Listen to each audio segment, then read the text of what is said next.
Hey everybody, welcome back to the podcast. It's episode 110. I'm so excited to be with you today. We're going to talk about money.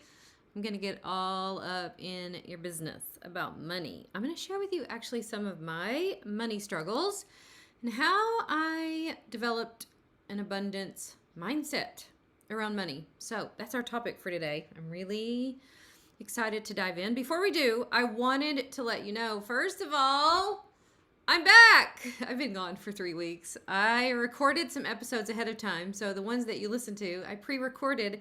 But I'm back in my office today after 3 weeks off, and it was amazing in so many ways. And vacation can be hard to adjust to. You know, if you're a person who loves their routine.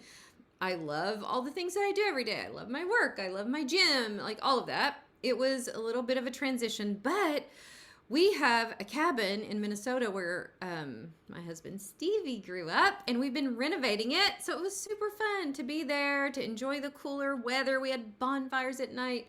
We did tons of fishing, swimming, tubing. So it was a great time. We got to see his family. But I'm really happy to be back. I wanted to really quick thank you, those of you who have left reviews on the podcast. That helps other women like you find the podcast.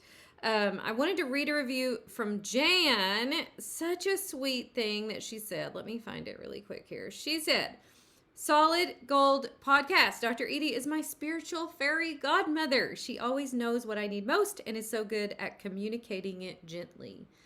Love it." Thank you so much, Jan. And thank you, everybody, for supporting the work we do here. If you're brand new to the podcast, I'm Dr. Edie Wadsworth. I am creator and founder of Life Mentoring School and the Life Mentoring School Coach Certification Program.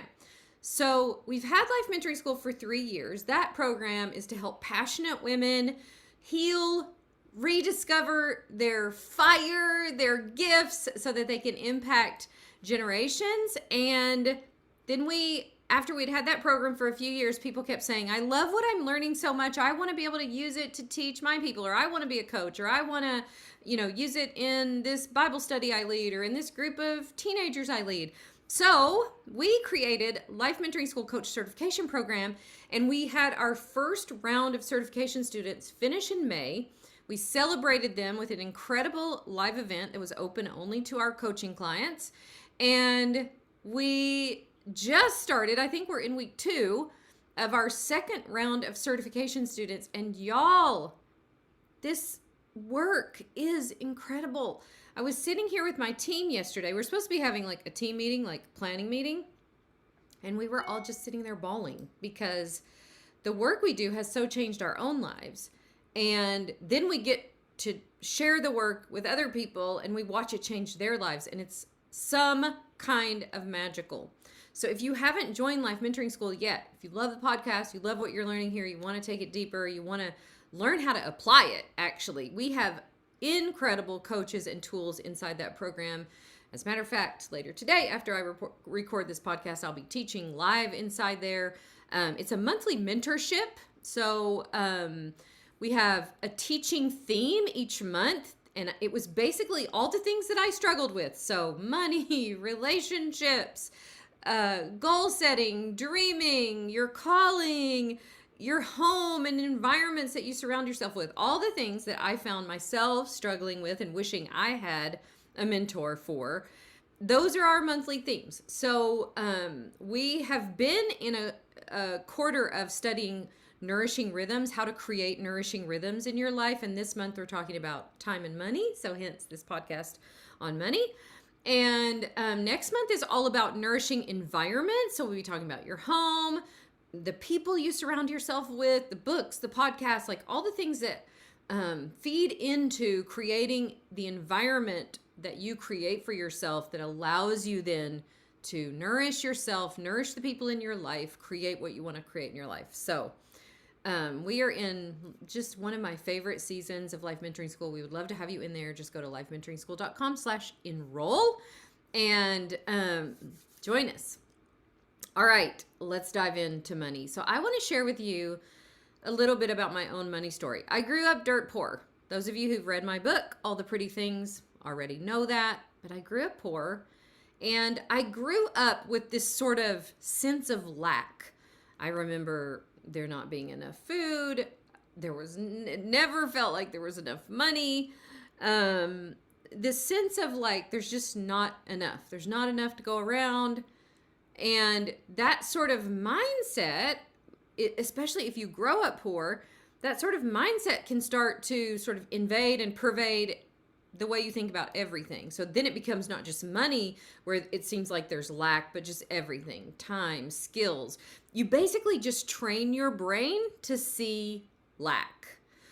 And I don't know when it was that I first discovered this, but I do remember when I started doing some personal growth and I started wanting to live as God made me. I was a believer, but I wasn't really living in the way that he made me. And I started to see these areas of my life where I was just like it was just a lack of faith, and abundance is one of those. Kind of gets a bad rap because people are like, oh, that's the prosperity gospel. No, it isn't. I don't believe that. I don't believe the prosperity gospel at all. And I don't believe that do the right things and God will bless you in monetary ways. But here's what I do believe. You train yourself to see the world a certain way. There's a Joe Dispenza quote that says, we don't see the world as it is, we see it as we are. And I firmly believe that when you train yourself to see lack, you could have the same amount of money, stuff, gifts, skills, whatever, as somebody else, but you've trained yourself to see lack. It doesn't matter how much you have. So what I teach my clients is, it's already there. All the abundance in your life is already there. You have to open your eyes to it. You have to open your eyes, open your heart, see the abundance that's there. I also teach my clients it's a stance of faith. It's a stance of faith that I have everything I need and so much more. And when I train myself to see that, I don't need anything externally in my circumstances to change. I don't need more money to experience having more abundance. I don't need more time to experience time freedom.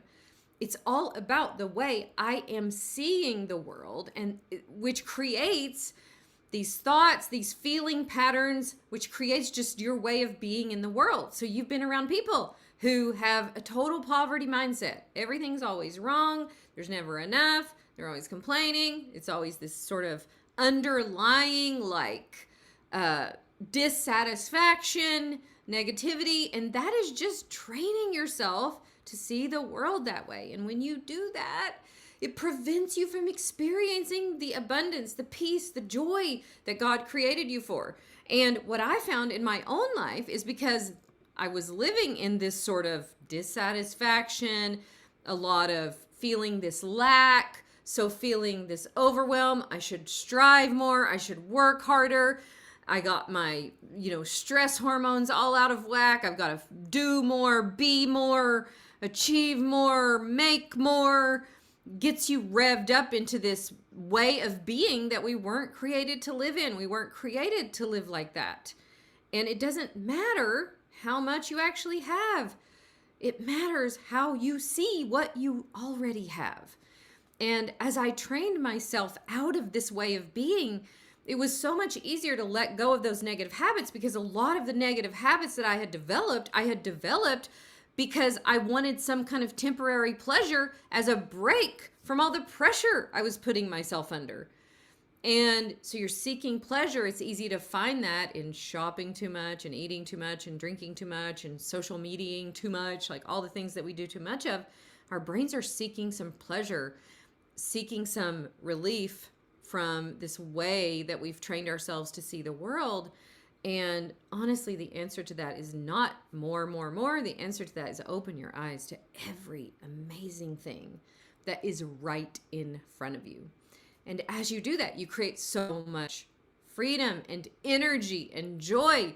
This is the way you're meant to live, to see the tremendous blessings, abundance, like all of the things that we've been given. And so for myself, what that caused for me is basically a shopping addiction.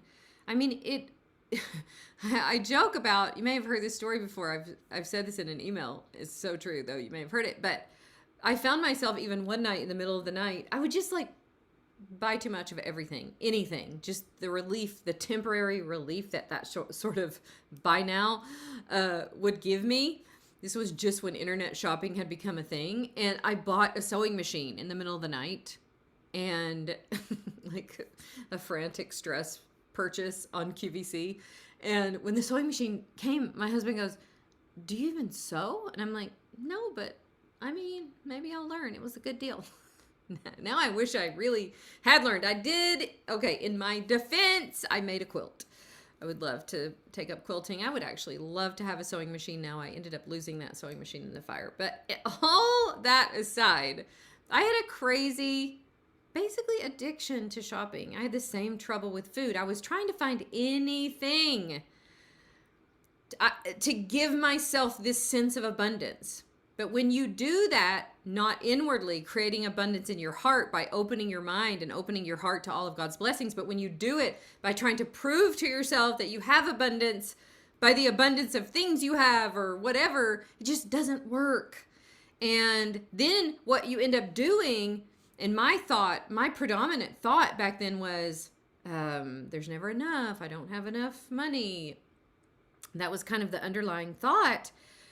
That creates this feeling of despair. And from those negative feelings that your brain wants a break from, then you end up spending and you stay in this cycle of spending. So I was in a program that talked about money mindset and talked about how to have an abundance mindset. And I was like, oh my gosh, it all sounded foreign to me at the time.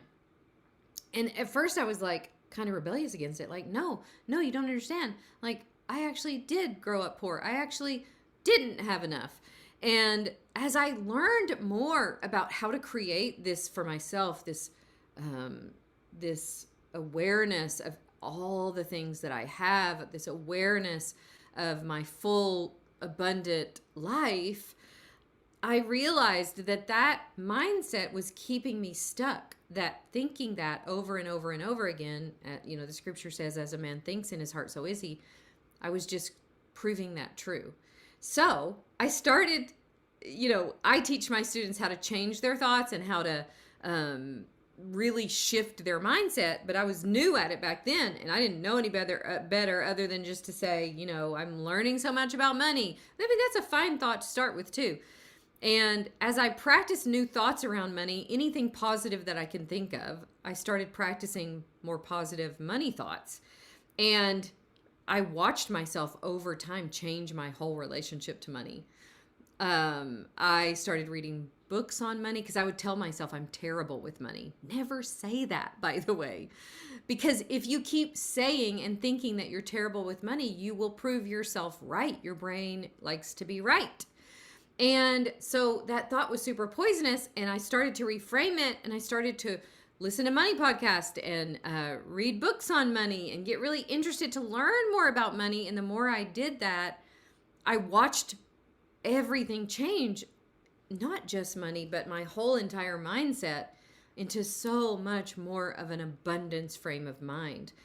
I also watched my bank account grow because I stopped those self-sabotaging habits that I had with money. I actually ended up doing the same thing with time because it's so easy to get into a scarcity mentality with time. There's never enough time. And then we live in constant hustle and overwhelm. And I started practicing the thought, there's plenty of time to do everything that matters. I love that thought, by the way. There's plenty of time to do everything that matters. So you can take these principles and kind of plug in whatever you're struggling with. But I promise you that the answer to your problems isn't money. One of my coaches, Aline, I don't know where she heard this, but she said, money, how did she say it? If it can be solved by money, it's called an expense, not a problem. I'm like, oh, I like that. But I totally agree that the first place to start changing that, even if you look at your bank account and way more is going out than's coming in, the first place to start is to start to see all the abundance around you, because that will shift you mentally and emotionally into a place where you stop overspending. So if you are in the middle of bad money habits, bad time habits, there is hope. The first step is to change the way you think about it and talk about it. Stop saying there's not enough time. Stop saying I'm terrible with money, and decide intentionally what you want to create in your life with the time and money you do have, and how you want to see your whole life through the lens, through the frame of abundance. You can create so much more money and so much more time for yourself by realizing that you're the one creating it by how you think and how you feel, and then how that translates into the actions that you take. All right. Well, I'm so grateful to be back. I'm so happy to have spent this time with you. We would love to have you join us in Life Mentoring School if you haven't joined us yet. We also have a fun week coming up in September called Freedom Week. I'm going to be sharing more details with you over the next couple of podcasts, but be watching for that. You want to join us. It's a 3-day live online event, and we do these quarterly.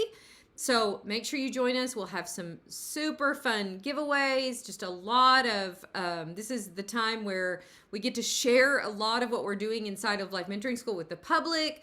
Such a fun week. So Freedom Week coming September 14th. And otherwise, happy to be back, and I hope you have a good rest of your week. Love you guys. Bye.